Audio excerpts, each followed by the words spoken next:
The mind of a champion. Philippians, the 2nd chapter. Begin reading at verse 1. Ready?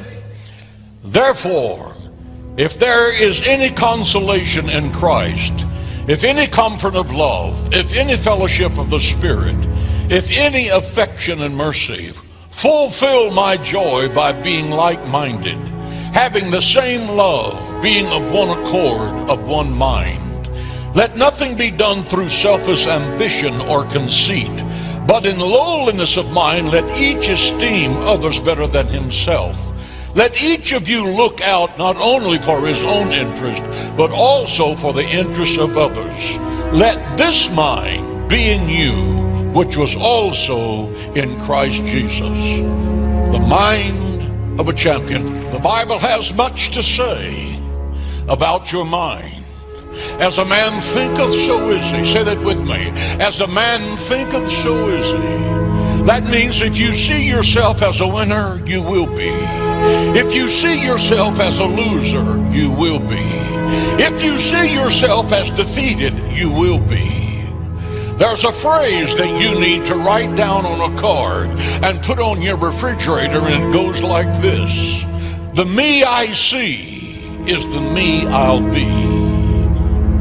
The me I see is the me I'll be. So how do you see yourself? How do you see yourself? The mind of a champion is the palace of persistence. Listen to this true story. A white-haired 88-year-old man stood on the stage, answering questions from a vast and educated audience. When he had finished, the audience stood and gave him a thunderous standing ovation. They cheered him loudly as he walked off the stage with his silver cane. His father died when he was 5 years of age. He quit school at 16. At the age of 17, he had lost 4 jobs. He was married by 18, and by 19, he was a father. His wife left him when he was 20 years of age with their baby daughter. Between the ages of 18 and 24, he had worked on the railroad and failed. He had farmed some acreage and went broke.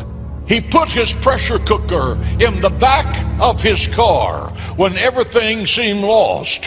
He applied for law school and was rejected.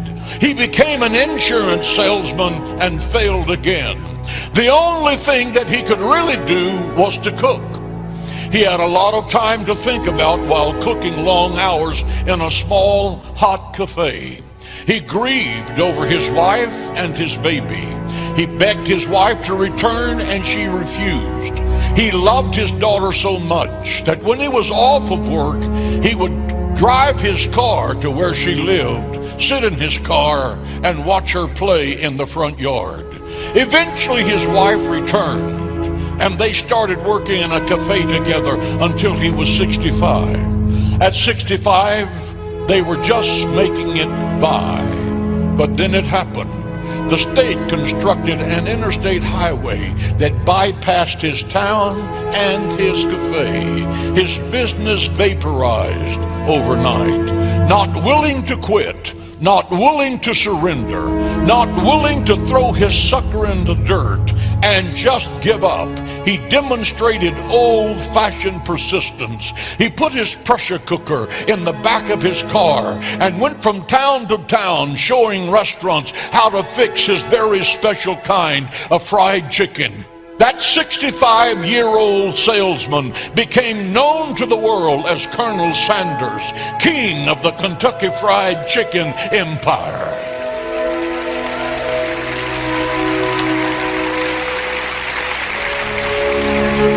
Listen, at 65, he was a monumental, lifelong, washed-up failure.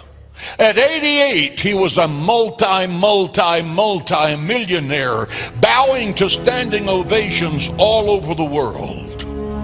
That's persistence. He did it. You can do it.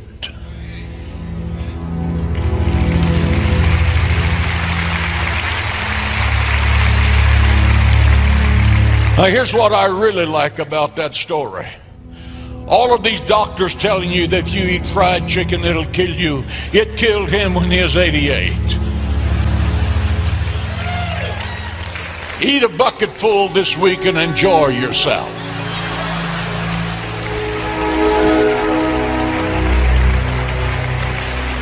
Let the grease drip out both sides of your mouth and have a biscuit covered in butter.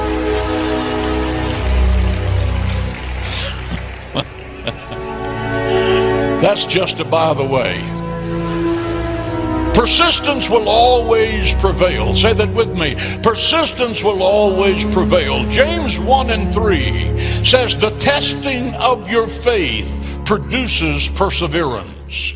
The testing of your faith produces perseverance. The thing to try when all else fails is again. Giving it another try rather than trying to find an alibi. The person who really wants to do something finds a way. The person who does not finds an excuse. There's something in our DNA that applauds an individual who refuses to accept defeat, who won't give up, who always comes back. Calvin Coolidge, the 30th President of the United States, said, and I quote, "Nothing in the world can take the place of persistence. Talent will not. Nothing is more common than unsuccessful men with talent. Genius will not. Unrewarded genius is almost a proverb." He continues by saying, "Education will not. The world is full of educated derelicts." And let me tell you something, if it was true then, it is doubly true now. Persistence, he said, and determination alone are omnipotent. The slogan, "Press on," has solved and will always solve the problems of the human race. End of quote. Press on. Press on. Say it with me. Press on. Press on. Press on. A true story. On a freezing February morning in 1916, two young boys, 7-year-old Glenn and his older brother Floyd, left their small Kansas home to walk to school on a very bitterly cold day. It was their chore that morning to start the fire in the pot-bellied stove at the schoolhouse so that the classroom would be warm when the other students arrived. On this morning, everything went according to plan as they poured the fuel into the firewood inside the stove. When they lit the fire, the stove exploded and the flames engulfed the two boys. Someone had filled the fuel can with gasoline and not kerosene. The fire killed Floyd and left Glenn burned from head to foot, clinging to life. As Glenn lay in the hospital bed following the tragic accident, he heard the doctors in the hall tell his mother, "Glenn is not going to survive. He cannot possibly. He has just been burned too badly." The 7-year-old boy heard that, and he said there was a will that was born in him to live. Later, the doctors said they were going to have to amputate both his legs, which had been severely burned, because there were not going to be anything from that day forward but a source of pain and infection. Glenn begged his mother not to let the doctors cut off his legs. His mother prevailed. Glenn went home from the hospital weeks later, and when the bandages were removed, he realized he had lost all the toes on his left foot that had been burned off. He had the mind of a champion. Months later, he was wheeled to the front yard, where he forced himself out of his wheelchair. He braced himself on the white picket fence that was in front of his house and taught himself how to shuffle and walk again. And then he turned weeks later to take baby steps and then retrained himself how to walk.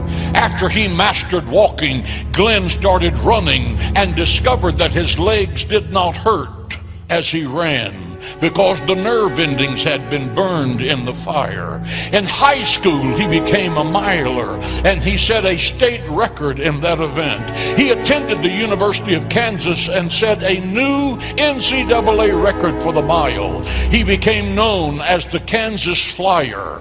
In 1932 and 1936, he represented America in the Olympics. In 1934, 18 years after hearing the doctors in the hall say he will never live and he certainly will never walk again, Glenn Cunningham, considered to be one of the greatest milers of all time, ran into history in the Madison Square Garden, breaking the world record for the fastest indoor mile. Persistence did that for Glenn Cunningham. It'll do it for you.